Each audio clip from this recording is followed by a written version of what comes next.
அஸ்ஸலாமுஅலைக்கும். Hi guys, welcome back to island views. இன்றைக்கி நம்ம island வியூஸில் வந்து சிக்கன் பிரியாணி எப்படி பண்ணுறதுன்னு தான் பார்க்க போகிறோம். ஆல்ரெடி நம்ம சேனலில் வந்து சிக்கன் பிரியாணி 65 பிரியாணி எப்படி பண்ணுறதுன்னு பார்த்துருக்கோம். இப்போ நம்ம சிக்கன் பிரியாணி எப்படி பண்ணுறதுன்னு பார்க்கலாம். அதுக்கு வந்து இப்போ வந்து நம்ம 4 கிலோ பிரியாணி வந்து செய்ய போகிறோம். ஆசிரமத்துக்கு கொடுக்கறதுக்காக நாங்கள் வந்து செஞ்சோம் ஃப்ரெண்ட்ஸ். வாங்க எப்படி பண்ணுறதுன்னு பார்க்கலாம். அதுக்கு வந்து ஒரு நல்ல அடி கனமான சட்டியில் 4 கிலோ தாங்குற அளவு சட்டியில் சட்டி வந்து அடுப்பில் வச்சு எண்ணெய் ஊற்றி ஸ்பைசஸ் ஆட் பண்ணிக்கோங்க. அப்புறமா வந்து ஆனியனை நல்லா ஸ்லைஸாக கட் பண்ணி சேர்த்து நல்லா வதக்கிக்கோங்க. வெங்காயம் வந்து சீக்கிரமே வதங்கணும் அப்படிங்கிறதுக்காக நம்ம வந்து இப்போ உப்பு சேர்த்துக்கலாம். இப்போ உப்பு சேர்த்து நீங்கள் லாஸ்ட்டாக வந்து கூட கொஞ்சம் கம்மியாகவே சேர்த்துக்கோங்க, ஏன்னா இதில் உள்ள உப்பு வந்து எங்கேயும் போயிடாது. இப்போ வந்து நம்ம தக்காளி, பச்சை மிளகா இது எல்லாமே சேர்த்து நல்லா வதக்கி விட்டுட்டு நம்ம பாஸ்மதி அரிசியை வந்து ஊற வச்சிடலாம். இது பார்த்தீங்கன்னா 4 கிலோ அரிசி. இதை வந்து அப்படியே தண்ணி திறந்து விட்டு நல்லா கழுவி எடுத்துக்கலாம் ஃபஸ்ட்டு. இப்போ வந்து நான் அதை கழுவி ஊற வச்சாச்சு. இப்போ நம்ம இங்கே வதங்கிட்டு இருக்கு இல்லையா, அதில் இஞ்சி பூண்டு பேஸ்ட் சேர்த்துக்கலாம். இஞ்சி பூண்டு பேஸ்ட் சேர்க்கும் போது அடுப்பை வந்து ரொம்ப லோ ஃப்ளேம்லேயே வச்சுருங்க. நம்ம ஆல்ரெடி நம்ம எல்லா வீடியோலையுமே வந்து சொல்லியிருக்கோம். ஏன்னா வந்து இஞ்சி பூண்டு பேஸ்ட் சீக்கிரமே அடிப்பிடிக்கும் தன்மையுடையது. அதனால் ரொம்ப வந்து ஸ்லோவாகவே வச்சுக்கோங்க அடுப்பை. மிளகாய்த்தூள் சேர்த்துக்கோங்க. மிளகாய்த்தூள் வந்து சேர்க்கறதுனாலும் பிரச்சனை இல்லை ஃப்ரெண்ட்ஸ், ஆனால் சேர்த்தா கொஞ்சம் உரப்பு வந்து கிடைக்கும். உரப்புக்காக தான் நம்ம சேர்ப்போம். மிளகாய்த்தூள் சேர்த்துட்டுமே வந்து நல்லா கிளறி விட்டுருங்க. ஒரு பக்கம் கிளறாமல் இன்னொரு பக்கம் கெண்ணி இருக்கக்கூடாது. இப்போ வந்து புதினா மல்லி சேர்த்துக்கோங்க. நிறைய புதினா மல்லி சேர்க்கறதுனால பிரியாணிக்கு வந்து இன்னுமே வந்து டேஸ்ட் வந்து கொடுக்கும், ஒரு நல்ல ஃப்ளேவர் வந்து கிடைக்கும் ஃப்ரெண்ட்ஸ். ஸோ நல்லா வந்து மசாலாஸ் வந்து புதினா மல்லிலையும் ஸ்ப்ரெட் ஆகிற மாதிரி கிண்டி விட்டுக்கோங்க. இப்போ வந்து ரம்ப இலை சேர்த்துக்கலாம். நம்ம வந்து ரம்ப இலை சேர்க்கறதுனால அதுவுமே வந்து ஒரு ஸ்மெல் கிடைக்கும். இப்போ நம்ம வீடியோவில் காட்டியிருக்க மாதிரி நல்லா வந்து 4-5 ரம்ப இலை எடுத்து கட்டி முடிச்சு போட்டு உள்ளே சேருங்க. அப்போ அதை வந்து அது வந்து கொஞ்சம் டைட்டாக ஸ்மெல் வந்து நிறையா கிடைக்கும். இப்போ வந்து கரம் மசாலாவும் சக்தி பிரியாணி மசாலாவும் சேர்த்துக்கலாம். நம்ம வந்து மசாலா எப்போவுமே சக்தியில் தான் யூஸ் பண்ணுவோம்.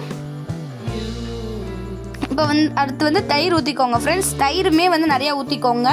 தயிர் அல்லது லெமன் ரெண்டில் எது வேணால் ஊற்றலாம். நம்ம வந்து ரெண்டுமே வந்து ஊற்றிருக்கோம். லெமன் ஊற்றுறது வந்து வீடியோ எடுக்க முடியலை. சிக்கன் வந்து 4 கிலோ சேர்த்துக்கோங்க. சேர்த்துட்டு மூடி வச்சு கொஞ்சம் தண்ணி விட்டதுக்கப்புறம் அரிசியோட அளவுக்கு ஏற்ற மாதிரி தண்ணி ஊற்றிக்கோங்க. தண்ணி ஊற்றி நல்லா கிளறி விட்டுருங்க. லெமன் வந்து லாஸ்ட்டாக ஊற்றுறோம் ஃப்ரெண்ட்ஸ், அதை பாருங்க. நல்லா வந்து தண்ணிக்கு வந்து கணக்குப்படி ஊற்றுங்க, இல்லை அப்படின்னா அரிசி வந்து குழஞ்சிரும். பிரியாணி வந்து விதையாக இருந்தாலும் நல்லா இருக்காது, குழஞ்சாலுமே வந்து நல்லா இருக்காது. கரெக்டான பதத்தில் இருக்கணும், அப்போ மட்டும்தான் பிரியாணி வந்து நல்லா இருக்கும்.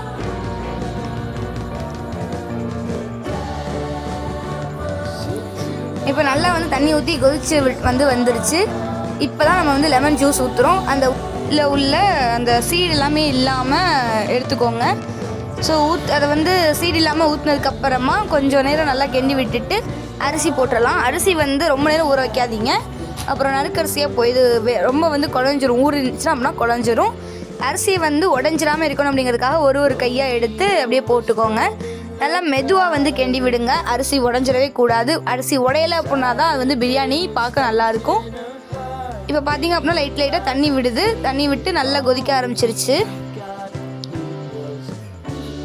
நல்லாவே வந்து இடையில ஒரு தடவை கிண்டி விட்டுட்டு நம்ம கலர் கரைச்சி ஊற்றிக்கலாம். ஸோ இது வந்து கெட்டது அப்படின்லாம் இல்லை, உடம்புக்கு ரொம்ப நம்ம கம்மியாக தான் ஊற்றுவோம். பிரியாணி பார்க்கும்போது கொஞ்சம் டெம்ட் ஆகும், அதனால தான் நம்ம வந்து கலர் ஊற்றுறோம். இப்போ ரெட் கலர் வந்து ஊற்றிட்டு அது வந்து பிரியாணி ஃபுல்லாக குக் ஆனதுக்கப்புறமா பிரியாணியை ஒரு நல்லா அடி போக கிண்டி விட்டுருங்க. ஸோ அடி போக கிண்டி விட்டோம் அப்படின்னா அவ்வளோதான் ஃப்ரெண்ட்ஸ் பிரியாணி. பிளேட்டில் போடுறது வந்து எங்களால் எடுக்க முடியல ஃப்ரெண்ட்ஸ், வாங்க நம்ம வந்து ஸ்பான்சர் பார்த்துடலாம். This video is sponsored by BuyMote.